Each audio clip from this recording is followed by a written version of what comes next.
The man charged with kidnapping and raping 3 women for more than a decade in Cleveland will spend the rest of his life in prison. Today, Ariel Castro took a plea deal in his case. NBC's Steve Handelsman is live in Cleveland tonight with more on what happened in court today. Steve?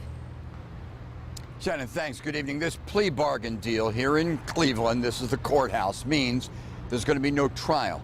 That means there will be no testimony by the 3 women whose lives were stolen and then savaged, admittedly today, by Ariel Castro. They issued a statement, Shannon, saying they are satisfied with this resolution.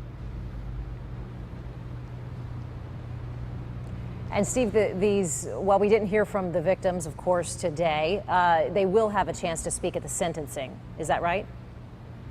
They will. It's not clear exactly what they're going to do, though. These are women, Shannon, who, after all they've been through, have taken a lot of strength from friends and neighbors and loved ones, from one another, but they have not gone public. You may recall they did a thing on YouTube where they spoke to the camera, but they haven't done anything remotely like a news conference, and of course, everybody understands. I went out, Shannon, to Seymour Avenue, the street where these horrors occurred. Neighbors there say, most of them anyway, that they're happy that there won't be a death penalty because many out there oppose that, and others say they'd rather see Ariel Castro waste the rest of his life day by day in jail. But everybody who spoke about it agreed that the young women being spared having to describe their ordeal is probably best for them. But that doesn't mean, Shannon, that Ariel Castro will get locked up with his secrets.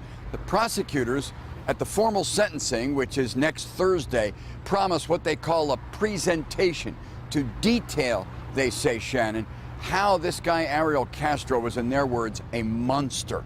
So one more day in court, and that's pretty horrifying details to go along today with the admission by Castro that he did pretty much everything they say he did.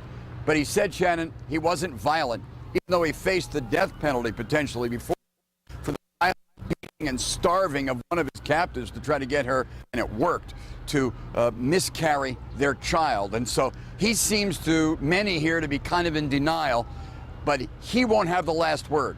Prosecutors will. It'll be next Thursday. Shannon, back to you. Clearly in denial. Steve, what will happen, just curious, to his home there on Seymour Avenue? They're going to tear the house down, Shannon.